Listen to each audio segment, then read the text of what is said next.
पछि छोरी माग्न आउनु भएको, बिहा गर्न उमेर कति भयो? त्यस्तै काटकुट पारेर 45 जति राखौ न हजुर।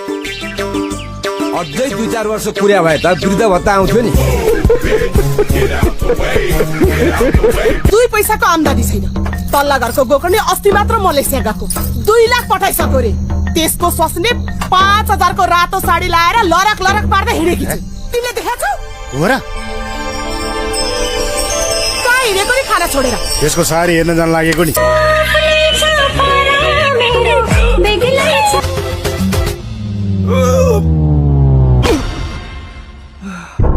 बाजे छाता लिन आएको रे। छाता लिएर माथिबाट हम्फाल्नलाई जङ्गबहादुर हो रे यो। प्रभु रामलाई हेर, उहाँले बिहा नगरेको भए रावण आउँथ्यो, सीता मातालाई हरेर लान्थ्यो।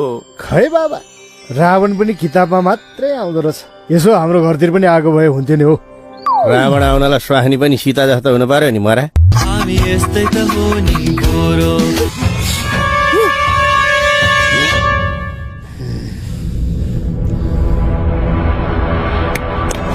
ओइ देवनको नातिनी, हातल झार। तैँले हिटलरको नाउँ त सुनेको छ नि है? मैले सुनेको हिटलरको स्वास्नीले पनि तँलाई जस्तै गरी कुट्थे रे। एक दिन हिटलरले यही रक्सी खाएर स्वास्नी कुट्न थालेको, सारा संसारलाई कुट्दै भ्यायो कि भ्याएन? ओइ भाउजूले एउटा कुरा गरिन् भने तैँले 2टा कुरा गर। कतिवटा कुरा? 2टा कुरा। ओए ओए